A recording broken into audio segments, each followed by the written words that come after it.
cross over to Malawi, where each year around 17,000 people are diagnosed with cancer.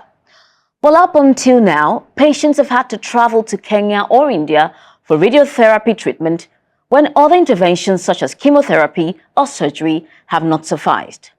But earlier this year, the country installed its first ever radiotherapy machine in a private clinic in the country's capital, Blantyre, with more radiotherapy machines currently being put into a public hospital.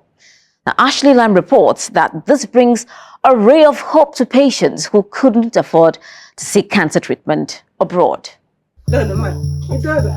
Dorothy had a high-risk pregnancy. She had a cervical cancer diagnosis while 13 weeks pregnant. There were just two options: terminate the pregnancy to make way for surgery or start chemotherapy until the baby is born. But after having her baby, doctors told Dorothy some cancer cells still remained. Without a radiotherapy machine in Malawi, she had no choice but to travel to Kenya for life-saving treatment organized by Doctors Without Borders. I had my fears when I was about to travel, especially leaving my 3-month-old baby behind to go to Kenya. But because I was going for crucial treatment, I had to encourage myself. Dorothy's struggle is familiar to thousands of Malawians.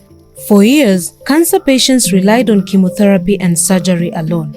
Those needing radiotherapy had no choice but to seek treatment in Kenya or India. But in March, this changed.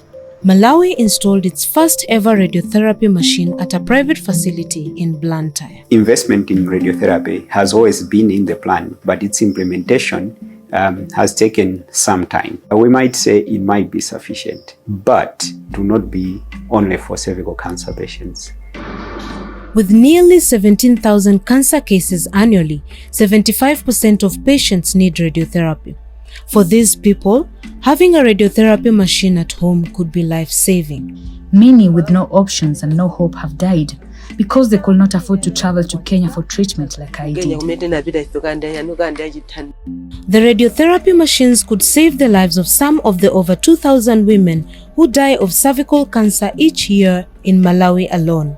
But sub-Saharan Africa has the highest incidence of cervical cancer in the world. Now we have the treatment machine here at home, so the cost of traveling abroad will be minimized. People will not have to go through the phase of worry like I did, worried about family, worried about children. Everything will be possible right here at home in Malawi. While health officials here welcome the new radiotherapy machines, many now advise women to go for screening and say girls should get the HPV vaccination as a precaution. A ray of hope indeed.